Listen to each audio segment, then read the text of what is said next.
যে কোনো ওষুধ কেউ যদি ব্যবহার করে থাকে সবার আগে আপনারা একটু এক্সপায়ারি ডেটটা অবশ্যই চেক করে নেবেন।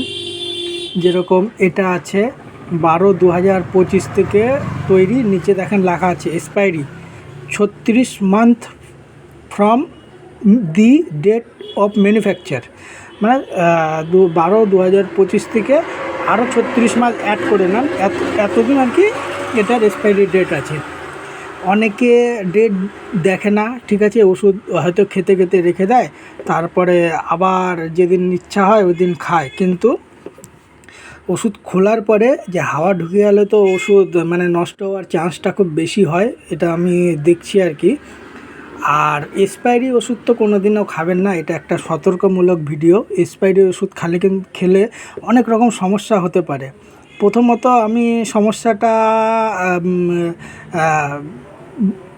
বোঝা গেছে, প্রথম সমস্যা, হ্যাঁ, যে অ্যালার্জি, ঠিক আছে, অ্যালার্জিটা কিন্তু এক্সপায়ারি ওষুধ খেলে হয়, লিভার অ্যালার্জি প্রায়, ঠিক আছে।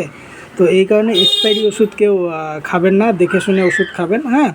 বাড়িতে রাখা থাকলে ওষুধ ব্যবহার করবেন না, এক্সপায়ারি ডেট দেখে তারপরে ওষুধ ব্যবহার করবেন। আর খোরা সিরাপ অবশ্যই খাওয়াটা ঠিক না 2-3 মাসের পরে, কারণ খোলা সিরাপ এমনিই নষ্ট হয়ে যায়, ঠিক আছে। তো এটা আপনি যে কোনো ওষুধ খাওয়ার আগে এই জিনিসটা একটু লক্ষ্য করবেন। আর সাইড ইফেক্ট তো অনেক আছে, ঠিক আছে, এক্সপায়ারি ওষুধ খেলে, কিন্তু লিভার অ্যালার্জিটা এটা আপনার বুঝতে পারবেন যে ভুল করে যদি ওষুধ খেয়ে ফেলেন এক্সপায়ারি ওষুধ, লিভার অ্যালার্জি হওয়ার সম্ভাবনা খুব বেশি থাকে, এই কারণে সাবধান হয়ে যান, ঠিক আছে। আর এটা একটা লেখাই আছে কমপ্লিট হেলথ টনিক 450 ml, যার এমআরপি আছে আপনার 295, ঠিক আছে।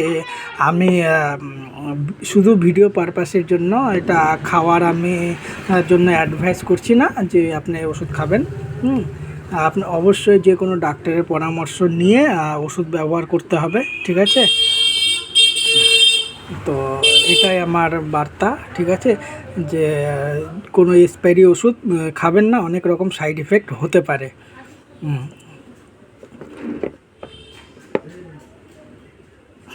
ইউকন ফার্মাসিউটিক্যাল কোম্পানির আয়ুর্বেদিক লেখা আছে, ঠিক আছে।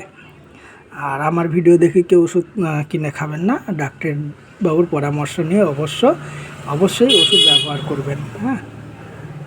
মার্কেটে অনেক টাইপের ওষুধ বেরিয়েছে, ঠিক আছে। তো ওষুধে সাইড ইফেক্টও আছে, ক্ষতিও আছে, ভালোও আছে দিক, ঠিক আছে।